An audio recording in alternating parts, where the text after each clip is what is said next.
Սեռական բռնության ենթարկված վեդեցի 15 և 17 տարեկան քույրերի իրավունքների պաշտպանությունը ստանձնած փաստաբաններից Լուսինե Մարտիրոսյանը նոր մանրամասներ է հայտնել պեդոֆիլիայի սկանդալային գործով անցնող երրորդ կալանավորվածի մասին։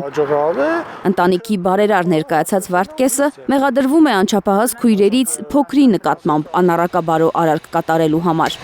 Գործի մանրամասներին ծանոթանալուց հետո է Լուսինեն հասկացել, թե ինչու էր 15-ամյա աղջիկը սարսափում 39-ամյա տղամարդու անունը լսելիս։ Երեխան ամեն անգամ այդ անունը լսելիս սարսափում էր ուղղակի։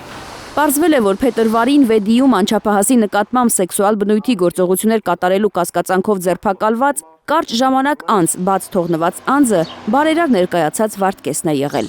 Ուսուցիչները 15-ամյա աղջկա հեռախոսում տղամարդուց ստացած սպառնալիք պարունակող հաղորդագրություններ էին տեսել ու ահազանգել ոստիկանություն։ Զանգ է գալիս, արդեն ոնց որ ուսուցչի ներկայությամբ է լինում այդ հաղորդագրությունը ուսուցիչը տեսնում է տնօրենը, որ երեխային նման զանգ է եկել, սպառնալիք նաև իրենից, պարունակող։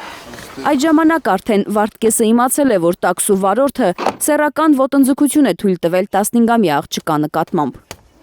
Որոշ բաներ կար, որ Վարդգեսը արդեն իմացած է եղել երեխաների հետ, թե ինչ են արել այն մյուսները,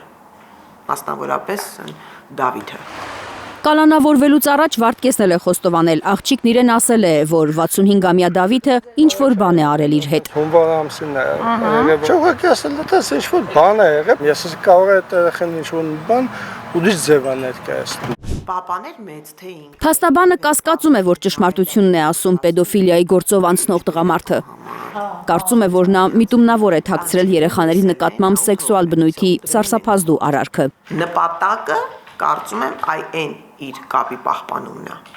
Եթե ինքը դրա մասին բարձրաձայն էր, բնականաբար կծիկը քանդվել էր, ոնց որ հիմա քանդվեց։ Լուսինե Մարտիրոսյանը ենթադրում է, որ Վարդգեսը լռել է, որովհետև ենթադրյալ պեդոֆիլիայի համար կասկածվող 65 և 58 տարեկան տղամարդկանց նման հավանաբար ինքն էլ է նպատակ ունեցել օգտվել անչափահասների անպաշտպանությունից։ Հայլուրի տեսախցիկի առաջ Վարդգեսը խոստովանել է, որ հնարավոր է շուրթը պատահաբար հպած լինի դեռահաս աղջիկների շուրթերի եզրին։ Ինքը այդ պահը հասկացել է ուրիշ ձև։ Ասենք դուրսը պատճեմ զուտ երեխեք հետ մտերիմ են եղել շատ են Վարդգեսի դե որպես իրենց օգնավոր։ Փաստաբանները դեռ չգիտեն, ով է բարերար ներկայացող Վարդգեսին ասել վեդեցի աղջիկների ընտանիքի մասին, որտեղից է նա իմացել, որ ընտանիքը օգնության կարիք ունի։ Աղջիկների հետ զարհուրելի դեպքերի մասին իմանալու առաջին օրվանից են փաստաբանները կասկածել, որ կեղծ է բարերարը։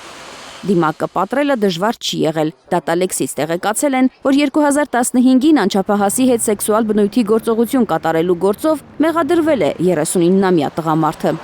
Նայում ենք 2015 թվականին օրինական ուժի մեջ մտած դատական ակտ, անչափահասի հետ սեռական հարաբերություն ինչի ուղղ բացահայտվե, որովհետև 15 տարեկանում ծննդաբերել է։ Հետո ամուսնացել է այդ աղջկա հետ, ըստ փաստաբանի, հավանաբար պատժից խուսափելու համար։ Չէ՞ որ դրա շնորհիվ պայմանականորեն չեն կիրառել նշանակված պատիժը։